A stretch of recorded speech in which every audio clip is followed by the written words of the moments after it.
ধরুন একটা টুপির দাম ৫০ থেকে ১০০ টাকা। এরপরেও কিন্তু এটাকে সসম্মানে মাথায় রেখে দেওয়া হয়।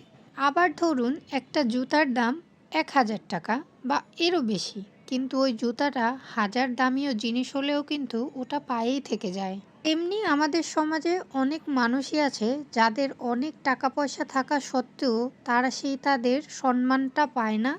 তার কারণ তাদের ব্যবহার ভালো নয়। আবার অনেকেই আছে যে সামান্য একটা কর্মজীবী মানুষ, সেই মানুষটা কিন্তু অন্য মানুষের কাছে অনেক বড় মাপের এবং সম্মানের একজন মানুষ। কিন্তু আমাদের সমাজের মানুষগুলো কেমন জানি হয়ে গেছে, এখন এরা মনে করে যার টাকা আছে তারই সম্মান আছে, যার টাকা নেই তার একদমই সম্মান নেই। আসলে কথাটা একদমই ভুল।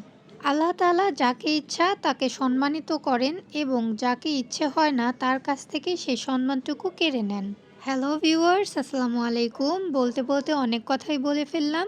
এদিকে আমার রান্নাটা কিন্তু বেশ অনেকখানি এগিয়ে গেছে। মানে আমি ডাল রান্নার জন্য যে বসিয়েছিলাম, ডাল কিন্তু রান্না প্রায় শেষ পর্যায়ে, মানে শেষ বললেই চলে। আমার কাছে এই ডাল রান্নার সবচাইতে ভালো লাগার বিষয় হচ্ছে এভাবে ডালটাকে পেঁয়াজ মরিচ বা পেঁয়াজ রসুন দিয়ে ফোড়ন দেওয়া। আমরা সাধারণত এই ডালটাকে ফোড়ন দেওয়া বলি না, আমরা বলি বাগার দেওয়া। আপনারা কে কোন নামে জানেন কমেন্ট করে জানাতে পারেন এবং কে কোথা থেকে দেখছেন সেটাও কমেন্ট করে আমাকে জানাতে পারেন।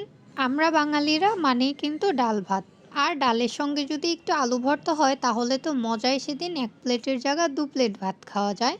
তবে আজকে আমি ডালের সঙ্গে ডিম ভুনা করব।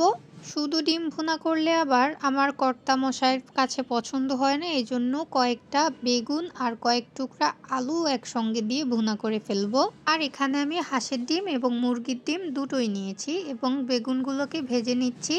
কেন জানি না, আমি কথা বলতে গেলে আশেপাশের যত শব্দ সব কিছু মনে হয় একসঙ্গে বেজে ওঠে বা সব শব্দ একসঙ্গে করে সবাই। আমি সাধারণত আমার দৈনন্দিন দিনের যে টুকিটাকি রান্নাগুলো থাকে সেগুলোই আপনাদের সঙ্গে শেয়ার করি। জানি না আপনাদের কার কাছে কেমন লাগে। কোনো ভুল ত্রুটি থাকলে অবশ্যই কিন্তু আমাকে জানাতে পারেন।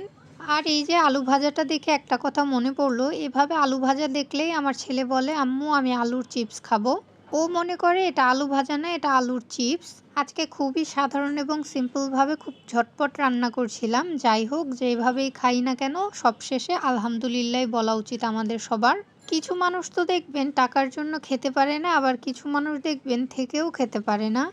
আর দুনিয়াতে এই টাকা জিনিসটাই মনে হয় সব কিছুকেই একবারে গিলে খেলো। ভালো মানুষের চাইতে দুষ্ট মানুষেরই মনে হয় বেশি ক্ষমতা এই দুনিয়াতে, তাও আবার শুধুমাত্র টাকার জোরে। তবে টাকার জোরে যদি ক্ষমতা দেখেও থাকে, সম্মান কিন্তু সবাই পায় না। সম্মান পেতে হলে অবশ্যই তার প্রয়োজন সদ্ব্যবহার এবং ভালো চরিত্র। তাই তো সর্বশেষে আমি এটাই বলবো, টাকা ইনকাম করুন, নিজে বেঁচে থাকুন, তার সঙ্গে নিজের ব্যবহার এবং মান সম্মানের দিকেও খেয়াল রাখবেন। আপনি কখনো এটা ভাববেন না আপনার টাকা আছে বলেই সবাই আপনাকে সম্মান করতে বাধ্য, কারণ সম্মান জিনিসটা অর্জন করে নিতে হয়। যাই হোক, আপনাদের সঙ্গে বকবক করতে করতে আমার এদিকে রান্নাটাও কমপ্লিট হয়ে গেছে। আজকের মতো বিদায় নিচ্ছি। সবাই ভালো থাকবেন। আল্লাহ হাফেজ।